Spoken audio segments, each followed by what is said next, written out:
السلام علیکم سامعین، حاضر خدمت ہے ہم سفر کی اگلی قسط۔ جہاں سے فون تھا وہیں جانا ہے؟ اس نے سنجیدگی سے کہا۔ کوئی لڑکی تھی نا؟ دیکھو جھوٹ مت بولنا۔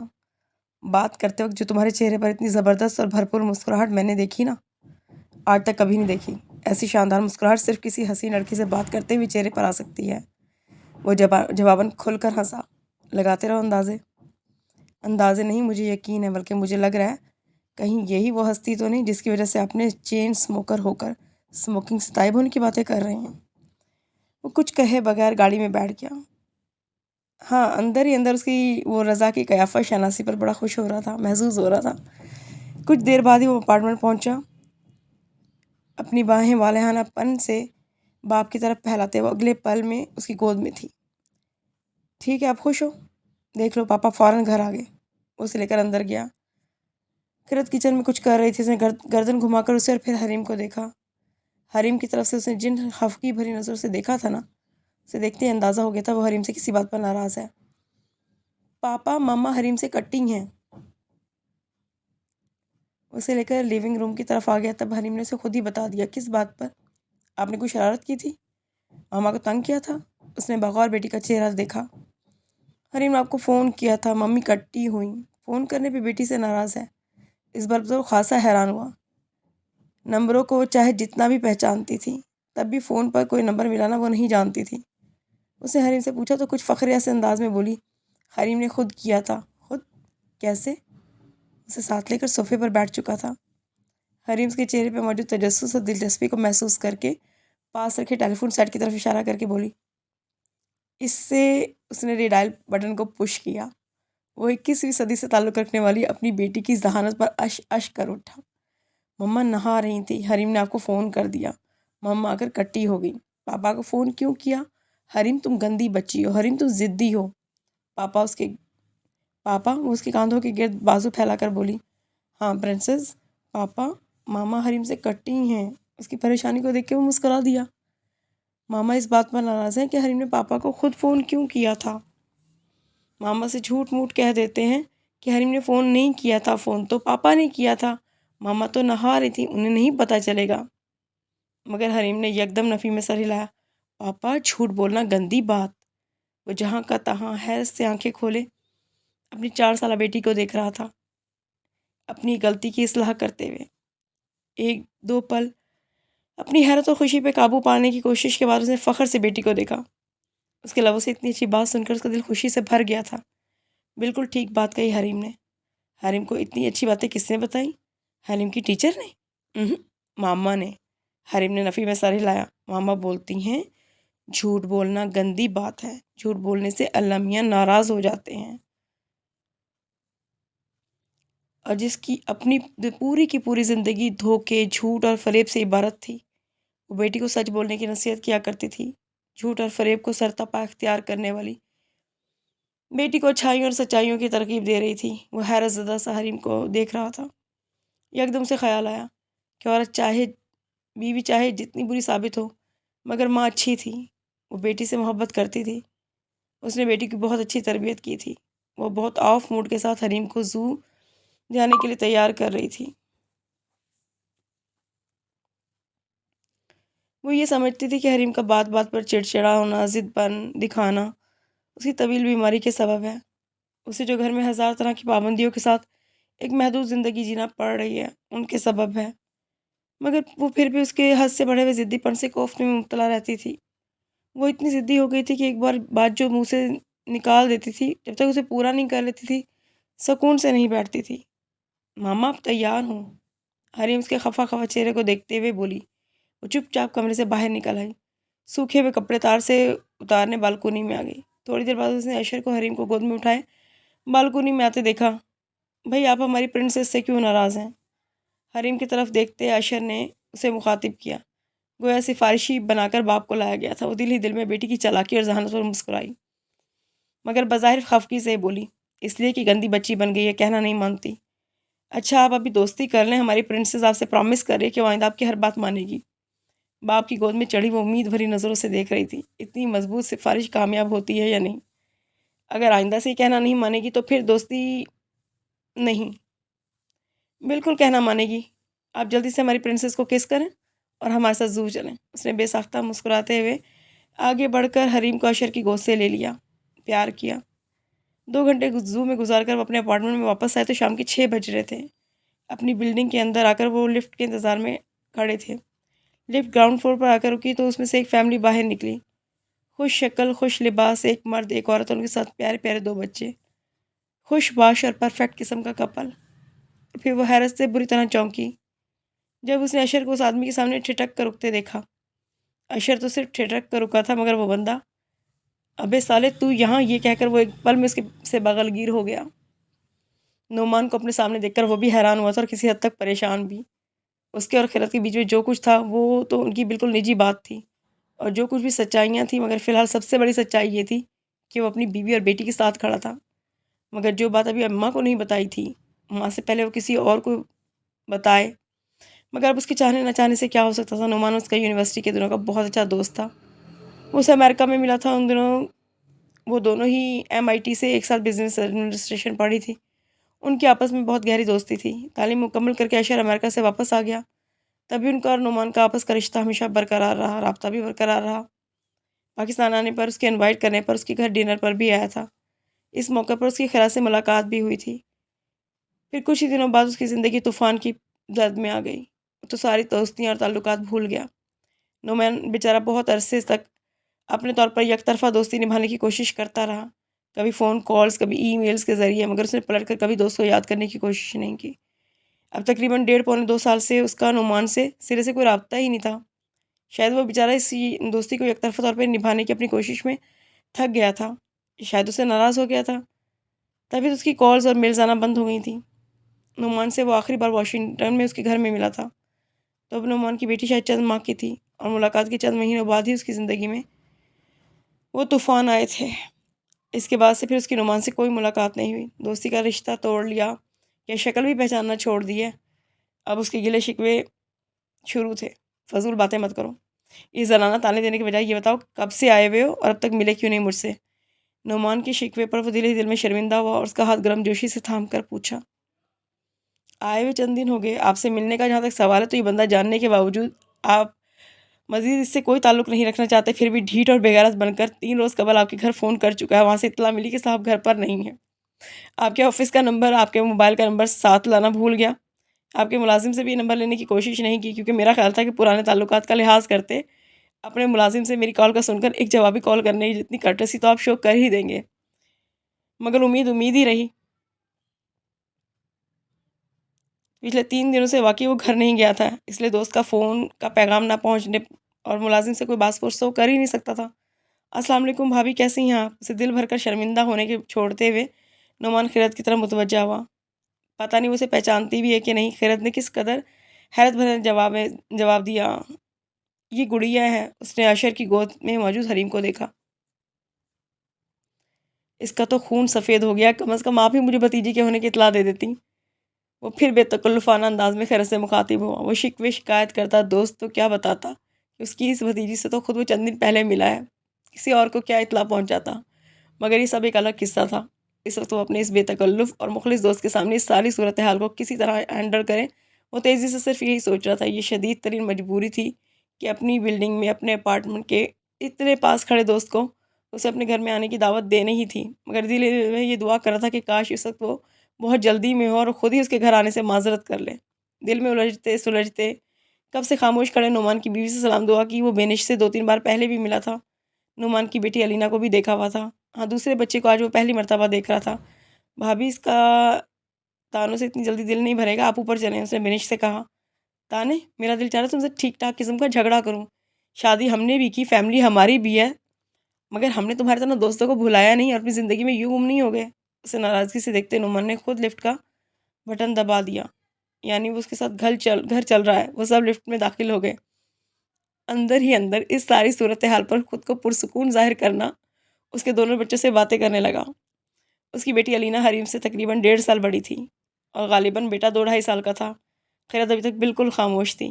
فیملی کی کسی قریبی شادی میں شرکت کے لیے وہ پاکستان آئے ہوئے تھے، اور یہاں ان کی بلڈنگ میں بینش کے کوئی رشتہ دار تھے جن کے ہاں وہ گھر لنچ پر مدعو تھے۔ اس وقت میں ہم واپس جا رہے تھے جب راستے میں آپ سے ملاقات ہوئی ہے۔ زینت نے گھر آنے والے مہمانوں کو پہلے تو حیرت سے دیکھا، پھر استقبال کیا۔ اشر نعمان اور اس کی فیملی کو لے کر ڈرائنگ روم میں آ گیا۔ خیرت بھی ساتھ ہی ڈرائنگ روم میں آئی تھی۔ پرنسس، فرینڈشپ کرو، ہمارے گھر اتنے پیارے پیارے بچے آئے ہیں، ان سے شیک ہینڈ کرو، انہیں اپنے ٹوائز دکھاؤ۔ اس کے کہنے پر حریم نے علینا اور صفی سے ہاتھ ملایا اور پھر خیرت نے زینت کو آواز دے کر بلایا، بچوں کو لیونگ روم میں لے جاؤ، کھیلیں گے۔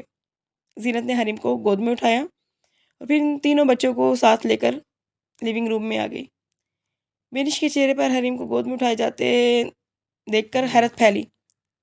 اس سے پہلے لفٹ کے سامنے کھڑے ہو کر اپارٹمنٹ میں داخل ہونے کے دوران بھی حریم کو مسلسل اشر کی گود میں دیکھ کر وہ سمجھی تھی کہ شاید لاڈ پیار میں اشر نے بیٹی کو گود میں لے رکھا ہے، مگر 4 سال کی بچی جو خود آرام سے چل پھر سکتی ہے، اسے جب ملازمہ نے بھی گود میں ہی لیا تب وہ کچھ حیران سی ہوئی۔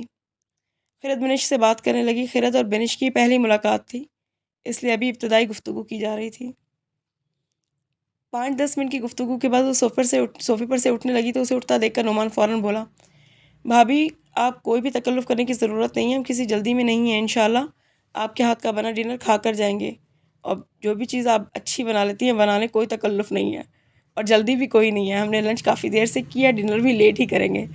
دل بھر کے بے تکلفی کا مظاہرہ کر لینے کے بعد اس کے تکلف کوئی نہیں کہنے پر وہ بے ساختہ کہکا لگا کے ہنسا، جبکہ بینش نے شوہر کو گھور کے دیکھا۔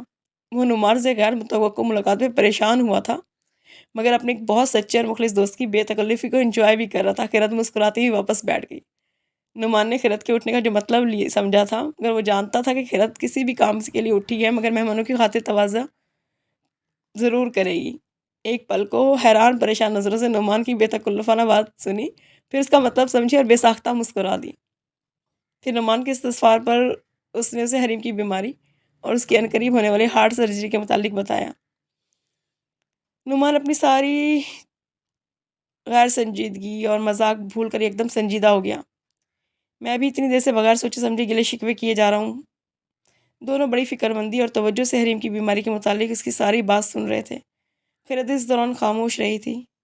پریشان مت ہو اشر، انشاءاللہ آپریشن کامیاب ہوگا، اس کے کندھے پر ہاتھ رکھتے نعمان نے اسے تسلی دی۔ خیرت حریم کو دیکھنے کے لیے اٹھ گئی، کہیں اپنے ہم عمر بچوں کو دیکھ کر اس کے ساتھ بھاگنا دوڑنا نہ شروع کر دے۔ بینش بھی اس کے ساتھ چلی گئی۔ میں سمجھتا ہوں یار تمہیں وضاحت دینے کی ضرورت نہیں، آخر شادی شدہ زندگی کا 7 سالہ تجربہ رکھتا ہوں، تم سے سینئر ہوں اور بہت پہلے سے جانتا ہوں کہ ساس اور بہو کا اختلاف جو بنیادی طور پہ حق ملکیت کا اختلاف ہوتا ہے، اس میں ٹھیک ٹھاک قسم کی شامت بیچارے بیٹے اور بیچارے شوہر کی آتی ہے۔ کس کو صحیح سمجھے، کس کا ساتھ دے۔ ماں کی سنو تو وہ اپنی جگہ بالکل حق پر لگتی ہے، بیوی کی سنو تو وہ سمجھدار مرد تو ایسے موقع پر وہ بھی بوکھلا جاتا ہے۔ دونوں جانب سے اس کی حمایت کی امید کی جا رہی ہوتی ہے اور دونوں میں سے جس کی طرف بھی بولے گا اگلا فریق لازماً اس سے ناراض اور برہم ہو جاتا ہے۔ وہ الگ گھر میں رہنے کا جواز نعمان کو پیش کرنے ہی والا تھا، مگر ابھی اس نے اپنی بات شروع ہی کی تھی کہ وضاحت دے۔ نعمان نے اس کی بات کاٹتے ہوئے بڑے ہمدردانہ اور تسلی آمیز لہجے میں اسے کہا، کم از کم دوست کے آگے وہ مزید کسی شرمندگی سے تو بچ گیا۔ وہ سمجھ رہا تھا کہ بیوی اور ماں کے بیچ اختلافات کے سبب اس نے اپنی فیملی کو لے کر علیحدہ رہائش اختیار کر لی ہے۔ اسے حیرت ہو رہی تھی، کیا وہ خیرت، احسان اور حریم ایک مکمل فیملی اور خوش باش فیملی کا تاثر پیش کر رہے تھے، جو اس کے دوست کو کوئی شک ہی نہیں ہو رہا تھا۔ میں سمجھتا ہوں اپنی فیملی کو لے کر علیحدہ ہو کر رہنے میں کوئی مذائقہ نہیں ہے، ساتھ رہ کر صبح و شام کی تلخیوں سے بہتر ہے کہ بیوی کو الگ رہائش فراہم کی جائے۔ باقی والدین کے جو حقوق ہیں وہ آپ الگ جگہ رہ کر بھی پورے کر سکتے ہیں، اس طرح نہ تو بیوی کی حق تلفی ہوتی ہے نہ والدین ناراض ہوتے ہیں۔ مجھے ہی دیکھ لو، ابا واشنگٹن میں ہی ہیں مگر میں الگ رہ رہا ہوں ان سے۔ ہاں، ان سے ملنے ہر دوسرے دن پابندی سے جاتا ہوں۔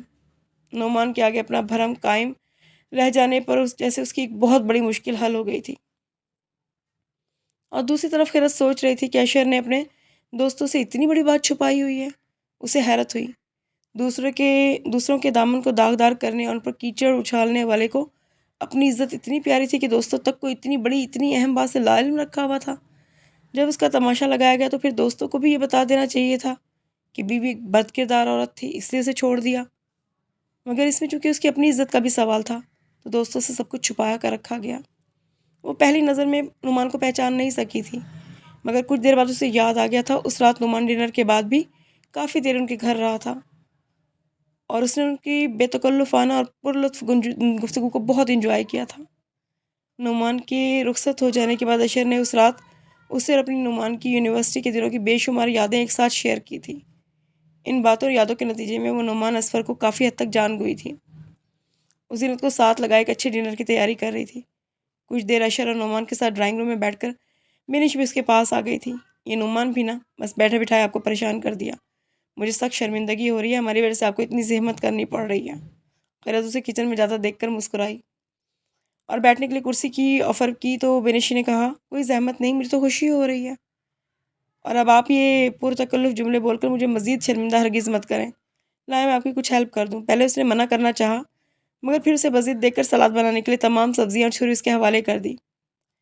بینش میز پر تمام سبزیاں رکھ کر بیٹھی سلاد کے لیے سبزیاں بھی کاٹتی جا رہی تھی اور باتیں بھی کرتی جا رہی تھی۔ سرجری کی کیا ڈیٹ دی ہے ڈاکٹر نے؟ بینش نے پوچھا۔ وہ اسے اچھی امید دلانے، تسلی دینے کے لیے اپنی بھتیجی کے بارے میں بتانے لگی، جس کی اوپن ہارٹ سرجری جب وہ 2.5-3 سال کی تھی تب ہوئی تھی، اور اب ماشاءاللہ وہ 16 سال کی ہے اور وہ لیول کر چکی ہے اور پڑھائی اور ایکسٹرا ایکٹیویٹیز میں بھرپور حصہ لیتی ہے۔ اس کا امید دلانا اسے بہت اچھا لگ رہا تھا۔ چند گھنٹوں بعد ڈائننگ ٹیبل پر ایک اچھی سی دعوت کا تمام اہتمام موجود تھا۔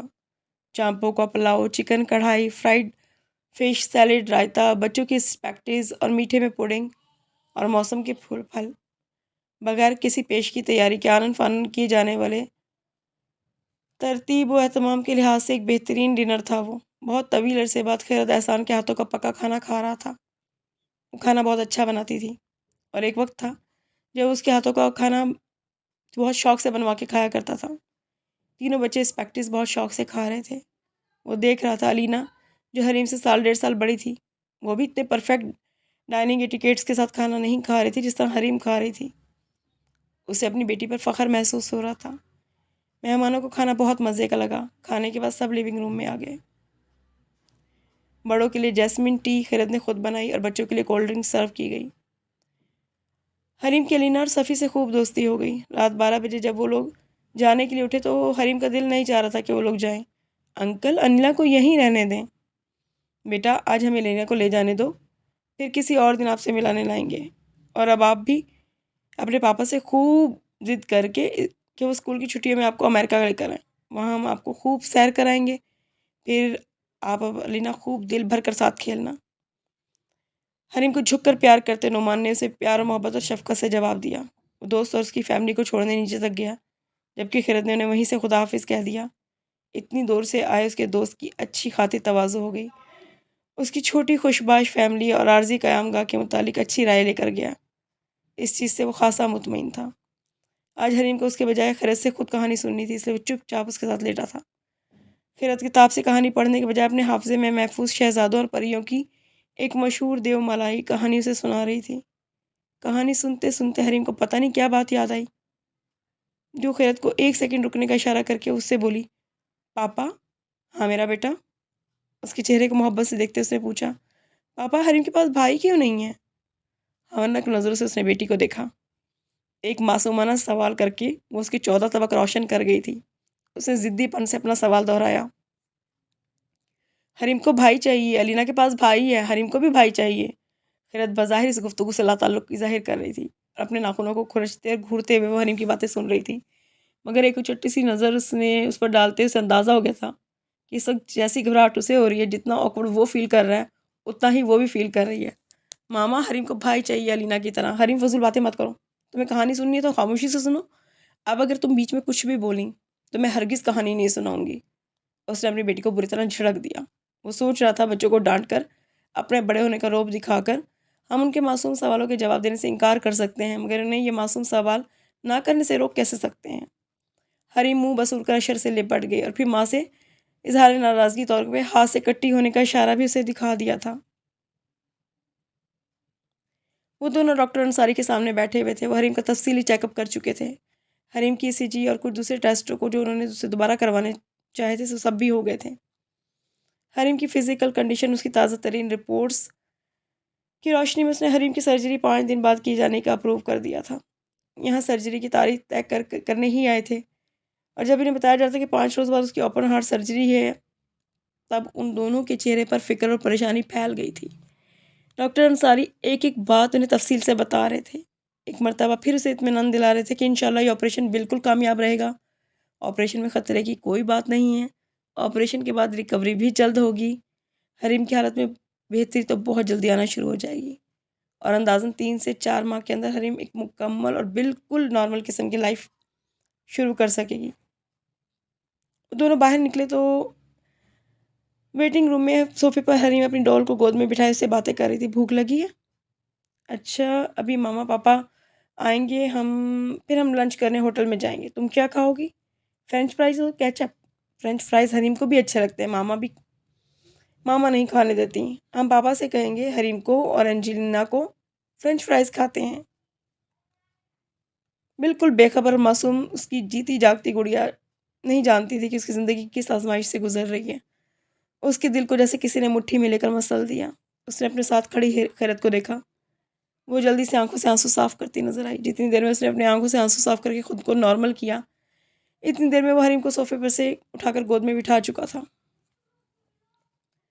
تو جناب، حریم کو اور انجلینا کو ہوٹل چلنا ہے اور فرینچ فرائز کھانے ہیں۔ اس نے خوشی سے زور زور سے سر اقرار میں ہلایا۔ دل اور دماغ اس وقت کسی تفریح کے لیے آمادہ نہیں تھے، مگر بیٹی کی خوشی کے لیے اس نے ایسا کرنا ہی تھا۔ وہ تینوں گاڑی میں آ بیٹھے۔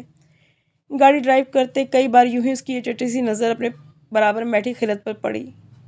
وہ کھڑکی کی طرف منہ کیے تھوڑی دیر بعد آنسو چہرے سے صاف کر رہی تھی۔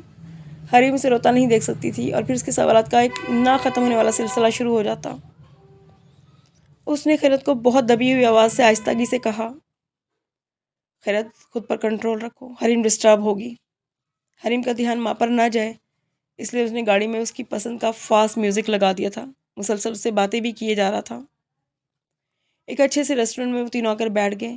جو پابندیاں اس پر عائد تھیں وہ سب اس کی بہتری کے لیے تھیں، پھر بھی اس کی بیٹی کی ایک معصوم سی خواہش پوری کرنے کا اس کا دل چاہ رہا تھا۔ حریم نے جو ڈشز منگوائی تھی وہ دونوں اس کا دل خوش کرنے کے لیے ان میں سے ایک دو نوالے لے رہے تھے۔ اس کی پوری توجہ اپنی بیٹی پر تھی۔ تب اسے سامنے کی میز پر سے کسی کے اٹھنے اور اپنی طرف آنے کی ذرا بھی خبر نہیں ہو پائی۔ یہ خبر اسے اس وقت ہوئی جب کوئی بالکل اس کی میز پر آ کر اس کے سر پر کھڑا ہو گیا۔ حریم سے کچھ بات کرتے اس نے چونک کر سر اٹھایا تو اپنے سامنے کھڑی شخصیت کو دیکھ کر حقیقتاً وہ بوکھلا گیا۔ اسے خیرت اور حریم کو ساتھ دیکھ کر اس کا کوئی بھی دوست یا جان پہچان والا دیکھ لیتا، مگر سارا اجمل کم از کم نہ دیکھتی۔ ہائے اشر، تم تو سنگاپور گئے ہوئے تھے، کب واپسی ہوئی؟ تنزیہ نگاہوں سے سارا نے اسے دیکھا۔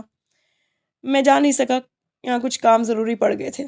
خود کو پرسکون اور نارمل ظاہر کرنے کے لیے اس نے قصداً کانٹے کی مدد سے مشروم کا ایک چھوٹا سا ٹکڑا منہ میں ڈالا، بڑی لاپرواہی اور بے نیازی سے۔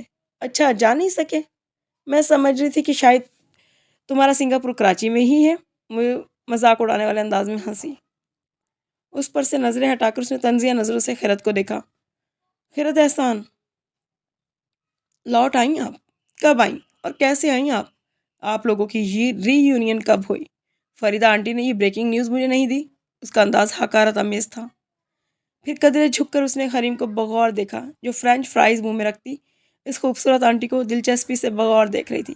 یہ غالباً آپ کی بیٹی ہے۔ اس نے خیرت کی طرف نگاہ اٹھائی، اور شاید تمہاری بھی۔ اس بار مخاطب وہ تھا۔ اس کی بوکھلاہٹ ایک پل میں شدید قسم کے غصے میں تبدیل ہو گئی۔ اس کی پرسنل لائف میں اس طرح کر مداخلت کرنے والی وہ کون ہوتی ہے؟ سارا، تم؟ تنبیہی لہجے میں اس کا نام لے کر اس نے لب بھینچ کر سختی سے الفاظ ادا کیے۔ بہت لکی ہو اشر، 4-5 سال بعد بیگم تو واپس ملی، ساتھ میں ایک بیٹی بھی بطور تحفہ مل گئی۔ بیٹھے بٹھائے تمہیں تو ایک پلی پلائی بیٹی بھی مل گئی ہے۔ اشر کی آنکھوں میں آنکھیں ڈال کر تمسخرانہ ہنسی ہنستے اس نے اسے مزید غصہ دلانا چاہا۔ سارا کرسی پر سے اٹھتے ہوئے شدید طیش کے عالم میں کہا۔ اس بار اس کی آواز پہلے سے کافی بلند تھی۔ غصے میں وہ یہ بھولنے لگا تھا کہ اس وقت وہ کسی پبلک پلیس پر ہے، اور یہ بھی کہ سارا جان بوجھ کر اس کے غصے کو ہوا دینے کی کوشش کر رہی ہے۔ اس کے غصے سے لال انگارہ چہرے سے نہ وہ خائف ہوئی نہ وہ چپ ہوئی، بلکہ اس نے جیسے اسے مزید لطف اٹھایا اس سے۔ ڈونٹ وری، میں یہ زیادہ دیر نہیں رکنے آئی، میں تو ویسے بھی ری یونائٹ ہوتی فیملی سے ہائی ہیلو کرنے چلی آئی تھی۔ تم ابھی اور بھی وقت یہاں سے چلی جاؤ، جتنا برداشت میں کر سکتا تھا کر لیا، اگر آگے تم ایک بھی لفظ بولی نا تو میں تمہارا بالکل بھی لحاظ